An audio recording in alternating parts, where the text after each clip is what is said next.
Goratzen naiz, gu ikastolatik oso gertu bizi ginen, orduan askotan etxeko zapatilekin joaten ginen ikastolera, bai, eta, bueno, nire lehenengo ondorengo Agustina izan zen, Agustina Kontesta, eta gero Doninazioak ematen zigun, apaisak ematen zigun, eta gogoratzen naiz arrek egunero Gonzalesen txistea jartzen zuela arbelean, bai, eta hori erakusten zigun eta hori, eta gero beti gogoratzen naiz beha beti ateratzen zela kanpora irakurtzera. Beti behar lanak edo jartzen zizkigun eta bera kalera jotzen zen irakurtzea. Gauz horiek gogoratzen naiz, gero gogoratzen naiz ere eskulanak eta egiteko paretak egiten zirela eta denak elkartzen ginela, eskulanak eta horako gauzak egiteko. Ere, kurtso bukaeran premio bat edo ematen zigutela, bai, gogoratzen naiz ematen zizkiguten edo linterna batzuk edo horako, bai, hori gogoratzen dut ere, txik-txikiak, hasi ginean eta horrela.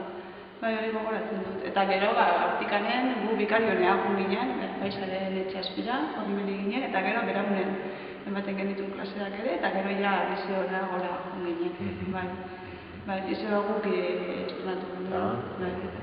Eta hori gauz horiek gogoratzen ditut, horrela, bai, gogoratzen naiz asko markesanean jolasten, errekroan, hori gauz horiek, bai, gauz horiek, holako gauzak gogoratzen ditut gehienak, bai.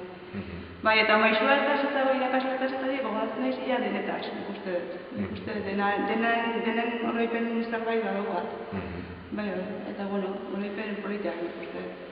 Nik guzazpena jarrela gea eta denak ikastolan ibili gea. Eta gero nire hilobak ere, denak eta nik 3 seme alaba ditut, eta 3 ikastolan ibiltzen dira bai, eta hilobak eta ere bai.